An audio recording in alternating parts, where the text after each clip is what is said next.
Halo semua, nggak terasa kita ketemu lagi di Praktikum PAA. Kali ini kita akan ngebahas tentang algoritma brute force. Brute force adalah sebuah pendekatan yang langsung atau straightforward untuk memecahkan suatu masalah.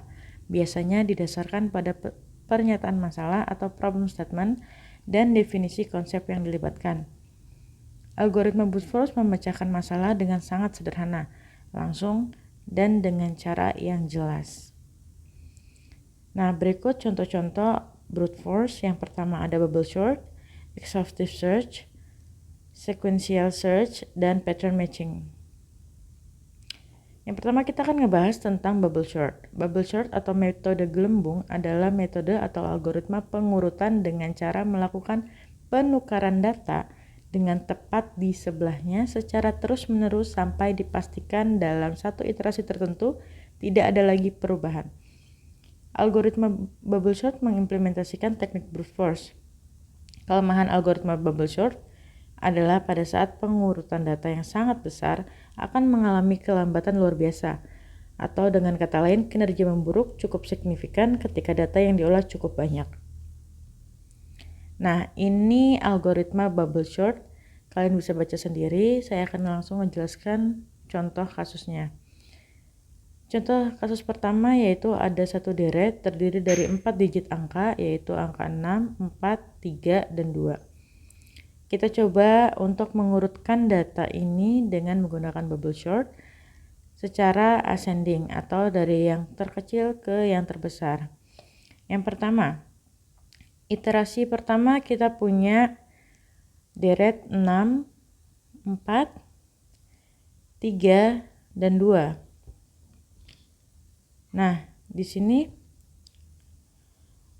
kita akan mengecek pertama itu ada angka 6. Angka 6 kita cek dengan angka yang sebelahnya yaitu ada angka 4. Angka 4 ini lebih kecil daripada angka 6, lalu kita tukar. Dapat hasilnya seperti ini. 4, 6, 3, dan 2. Lalu angka 6 kita cek angka di sebelahnya yaitu 3. 3 lebih kecil daripada 6, lalu kita tukar. Lalu kita dapat ini. Deretnya sekarang menjadi 4, 3, 6, dan 2. Kita lanjut lagi, 6. Kita cek ke sebelahnya yaitu 2. 2 lebih kecil daripada 6, kita tukar. Lalu kita dapat deret seperti ini. 4, 3, 2, dan 6. 6 kita cek lagi angka sebelahnya. Apakah masih ada angka? Enggak. Berarti iterasi pertama berhenti di sini. Kita mendapatkan deret 4, 3, 2, dan 6. Terjadi 3 pertukaran yaitu 6 dan 4, 6 dan 3, dan 6 dan 2. Lanjut ke iterasi yang kedua. Kita mendapatkan hasil 4, 3, 2, dan 6 dari iterasi yang pertama. Kita lihat lagi di angka digit pertama. Ada angka 4, kita bandingkan dengan angka sebelahnya yaitu 3. 4 dan 3, 3 lebih kecil daripada 4, lalu kita tukar. Hasilnya menjadi 3, 4, 2, dan 6. Lalu kita cek lagi 4 dan angka sebelahnya yaitu 2. 2 lebih kecil daripada 4, tukar lagi. Lalu kita mendapatkan deretnya menjadi 3, 2, 4, dan 6. 4, kita cek ke angka sebelahnya 6. Apakah 4 lebih besar daripada 6 atau apakah 6 lebih kecil daripada 4? Enggak. Jadi kita tidak melakukan penukaran lagi. Di iterasi kedua terjadi 2 penukaran, yaitu penukaran antara 4 dan 3 dan 4 dan 2. Lanjut ke iterasi yang ketiga. Di iterasi ketiga kita mendapatkan deret dari iterasi kedua yaitu 3, 2, 4, dan 6. Kita cek lagi dari digit yang pertama ada angka 3. 3 kita cek di angka sebelahnya. 2 lebih kecil daripada 3, kita tukar. Kita mendapatkan deret 2, 3, 4, dan 6. 3 kita cek lagi di angka sebelahnya. Apakah 3 lebih besar? Enggak. Jadi kita nggak melakukan penukaran lagi. Nah, di iterasi ketiga ini terdapat satu penukaran, yaitu penukaran antara 3 dan 2. Lanjut ke iterasi keempat. Di iterasi keempat kita dapat 2, 3, 4, dan 6 dari hasil iterasi ketiga. Kita cek lagi. Digit pertama ada angka 2, cek ke sebelahnya 3.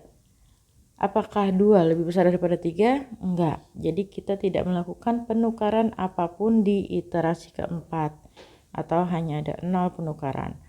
Nah, tadi di bubble chart ini pengecekan dari digit pertama ke sebelahnya sampai tidak adanya penukaran sama sekali atau pertukaran kayak gitu untuk bubble short. Nah, tadi dibilang kenapa bubble short tidak bisa dalam data banyak, karena ya itu tadi dia ngecek satu. Jadi akan memakan banyak waktu ketika datanya pun semakin banyak gitu. Lanjut. Yang kedua ada exhaustive search. Exhaustive search adalah teknik pencarian solusi secara brute force pada masalah yang melibatkan pencarian elemen dengan sifat khusus, biasanya di antara objek-objek kombinatorik seperti permutasi, kombinasi, atau himpunan bagian dari sebuah himpunan. Contoh masalah yang sering diasosiasikan dengan exhaustive search atau brute force adalah masalah traveling salesperson problem atau TSP. Nah, lanjut. Nah, ini langkah-langkahnya, kalian bisa baca sendiri, nanti saya akan menjelaskan secara langsung. Di sini ada sebuah contoh kasus pencarian rute perjalanan. Nah, tadi dibilang sering digunakan di TSP. Kita contohkan titik-titik ini merupakan titik-titik ini merupakan rumah. Nah, ini kalau kalian ingat, kalian pernah belajar graf di sini. Rumah ini kita anggap rumah dan garis-garis ini adalah rute perjalanannya. Kita sebagai orang yang kita mengibaratkan kita adalah sales yang akan mempromosikan dagangan kita ke tiap-tiap rumah. Nah, di sini kita punya 4 titik, ada A, B, C, dan D. Nah, di sini bagaimana cara kita mendapatkan rute perjalanan terbaik? Rute perjalanan terbaiknya itu rute perjalanan terpendek dari keempat titik ini. Kita harus melewati setiap titik dan kembali ke titik awal di mana kita memulai. Misalnya di sini kita memulai dari titik A dan kita akan berakhir ke titik A juga setelah kita melewati ketiga titik yang lain, kayak gitu. Nah, di sini ada contohnya rute perjalanan. Yang pertama itu ada dari A ke B ke C ke D. Nah, A, B, C, D kembali lagi ke A. Di sini bobot yaitu dari A ke B. Ini salah nih. A ke B itu dia 10. Ditambah B ke C itu 8. Ditambah C ke D itu 15. Ditambah D ke A itu 10. Kayak gitu. Untuk mencari bobotnya ya. Jadi angka-angka yang di garis ini merupakan bobotnya. Misalnya lagi, kalian dari A ke C, lalu ke D, lalu ke B, dan kembali lagi ke A. A ke C itu 5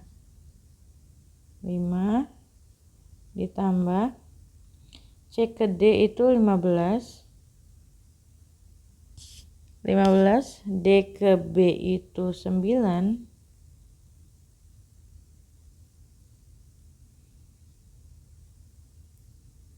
D ke B 9, B ke A itu ada 12.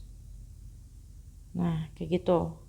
Jadi kalian mencari mana nih ketika ini yang pertama dijumlahkan dengan yang kedua ini, mana yang lebih kecil hasilnya, kayak gitu. Oke. Ini salah hasilnya nih. Jadi intinya kayak gitu ya. Ketika kalian udah ngelewatin titik-titiknya, kalian jumlahkan tuh. Tadi kalian dari A ke B, 12, B ke C, 8, kayak gitu untuk exhaustive search. Sampai sini paham ya? Kita bisa lanjut. Yang ketiga ada sequential search. Untuk persoalannya dicontohkan diberikan N sebuah bilangan bulat yang dinyatakan sebagai A1, A2, dan seterusnya sampai Hn. Carilah apakah X terdapat di dalam himpunan bilangan bulat tersebut. Jika X ditemukan, maka lokasi atau indeks elemen yang bernilai X disimpan di dalam sebuah indeks.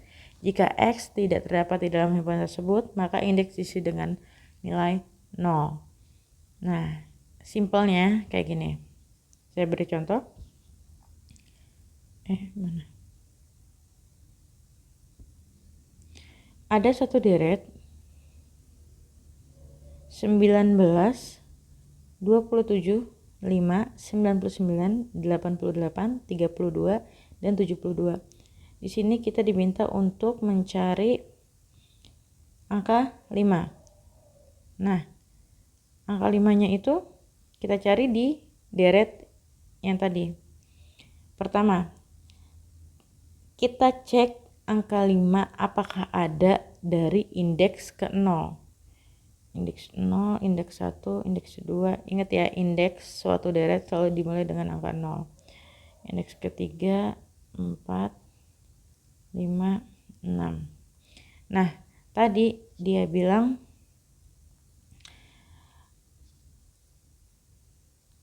jika X ditemukan, X itu 5 tadi, X sama dengan 5, maka lokasi indeks elemen yang bernilai X disimpan di dalam perubahan indeks. Nilai 5 disimpan dalam indeks tersebut tadi. Jika tidak, X tidak terdapat di dalam himpunan tersebut, maka indeks diisi dengan 0. Nah, di sini kita cek apakah 5 ada di deret ini. Yang pertama, 5 di indeks pertama tidak ada. Lanjut pencarian ke indeks sebelahnya. Di sini ada 5. Apakah di indeks pertama, yang pertama tadi indeks ke 0 ya. Ini indeks ke 1. Apakah 5 ada? Enggak ada karena di sini nilainya 27. 5 cek lagi. Apakah 5 ada di indeks kedua? Ada. Nah, disinilah kita menemukan item ditemukan pada indeks kedua gitu. Kalau pencarian sequential search, dia benar-benar nyari dari awal. Nah, hasilnya itu indeksnya ya. Ingat, indeks itu dimulai dari 0. Lanjut. Pattern matching. Persoalannya yang pertama itu teks, yaitu long string yang panjangnya n karakter. Yang kedua itu ada pattern, yaitu string dengan panjang m karakter, di mana m kurang dari n yang akan dicari di dalam teks dengan panjang n karakter. Nah, ini langkah-langkahnya. Saya akan langsung kasih contohnya aja ya. Di sini kita punya ingat ya, pattern matching itu ada 2 poin. Yang pertama ada patternnya, yang kedua ada teksnya. Di sini kita punya teks nobody notice him. Patternnya adalah not. Di sini kita akan mencari apakah kata not ini ada atau not ada di dalam teks nobody notice him. Caranya gimana? Kita cek dari pertama. Di sini langkah awal kita cek not. Jadi benar-benar per karakter ya. Not. Di sini kita udah punya 3 karakter, langsung mengisi dari karakter yang pertama. Kita cek ke atas, NOB, enggak cocok. Berarti kita lanjut ke langkah kedua. Geser 1 karakter lagi. Karakter teratas di sini ada O, B, O. Sedangkan kita yang cari itu NOT. nggak ada juga ya. Kita lanjut ke langkah ketiga. Langkah ketiga kita geser lagi satu karakter. Di paling atas itu ada BOD,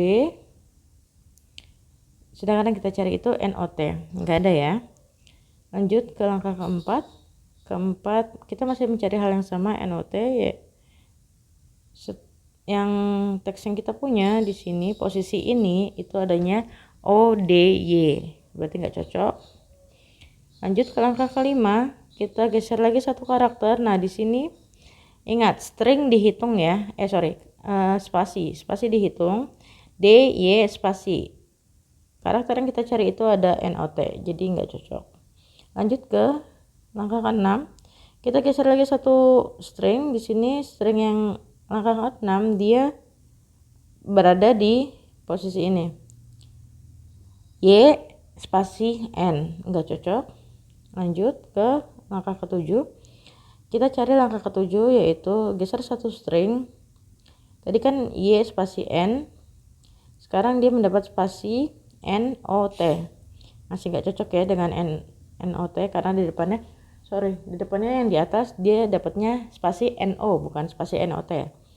Lanjut kita ke langkah ke-8. Langkah ke-8 itu masih sama kita carinya, dia geser lagi satu karakter. Nah di sini baru kita mendapatkan NOT kayak gitu. Nah ini pattern yang kedua, ini juga sama, dia per karakter. Kita mencari bilangan biner dalam teks biner, deret biner. Ada 0 0 1 0 1 1. Nah udah cari benar-benar langkah pertama karakter sekian, cocokkan dengan yang teksnya, nggak cocok. Kedua dari yang ini ke sini, bandingkan dengan ini nggak cocok, dan seterusnya sampai ada kecocokan. Nah ini kayak gitu. Sampai sini paham ya? Nah ini ada activity-nya, bisa kalian kerjakan. Ada data A dengan nilai deret 80, 71, 85, 81, 93, 75, 78. Soal yang pertama, kalian diminta untuk urutkan data A menggunakan bubble sort. Yang kedua, cari elemen 75 menggunakan sequential search. Yang ketiga itu pattern matching dengan teks laboratorium teknik informatika dengan pattern invert. Cari pattern pada teks di atas menggunakan pattern matching. Nah yang keempat itu ada exhaustive search. Kalian cari bobot terkecil ya. Ketika kalian bisa melewati semuanya dan kalian cari bobot terkecilnya. Oke, lanjut. Di sini ada laporan akhirnya. Laporan akhir itu untuk NPM ganjil itu yang ini ya. NPM akhir, angka terakhirnya misalnya ganjil. Berarti soalnya yang ini ada bubble sort, pattern matching, sequential search, dan ini salah. Ini hiraukan ya. Ini punya sebelah, dia nyangkut di situ. Sequential search-nya. Terus NPM genap, ada bubble sort, pattern matching, dan sequential search. Nah, lanjut di sini ada 4 soal ya laporan akhirnya. Ingat ada 4 soal untuk laporan akhir. Yang ini untuk apa tadi namanya? Exhaustive search. Nah, ini exhaustive search-nya. Kalian cari bobot terkecil.